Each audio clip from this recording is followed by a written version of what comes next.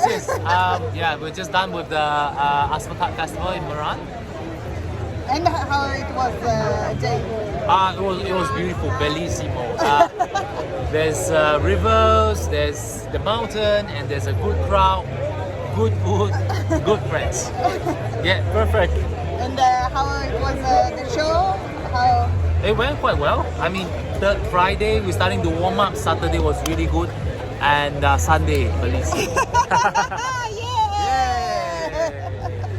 Bye. Nice one. Bye, ciao. So thank you very much so for the much, interview. No problem. Thank you. Yeah, it's good staying here. Yep. Yeah, and we are very happy to see the shows tomorrow and Yeah. Thank you. to be with you. Yes. Thank you. Thank you. Yeah. Thank you.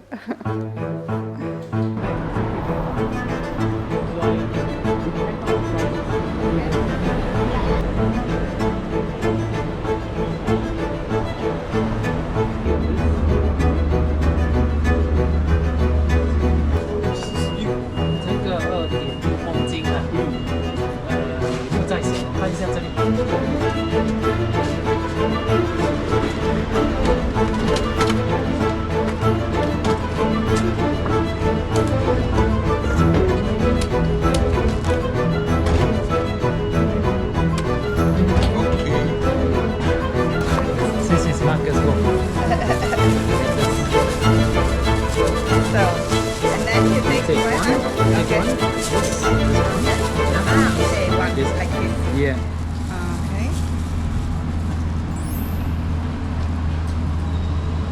You like him? Sure. It's not bad. You like?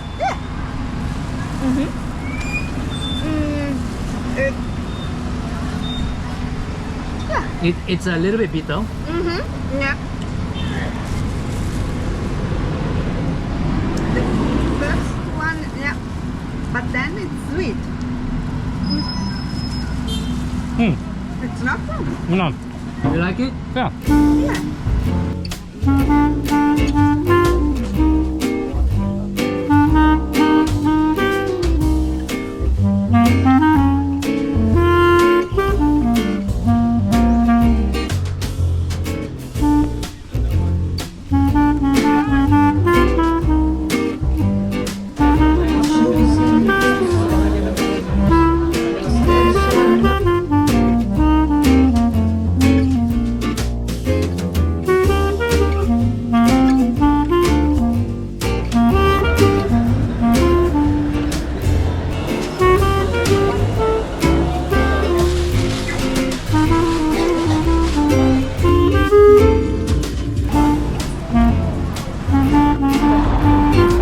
This is Zam Zam. This is we are eating martabak here. Okay. And, this restaurant is more than 100 years old. Oh. So if you want to have martabak in Singapore, this is the place you should come here. Okay. Yeah,我忘记。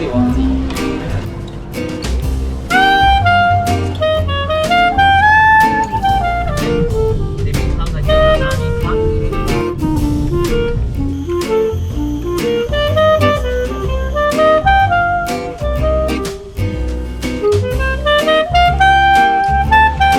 This is the national flower of Singapore.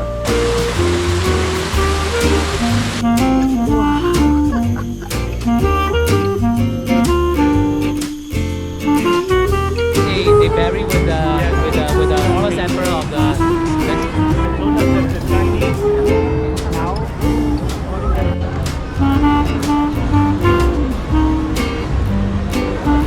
A very strong.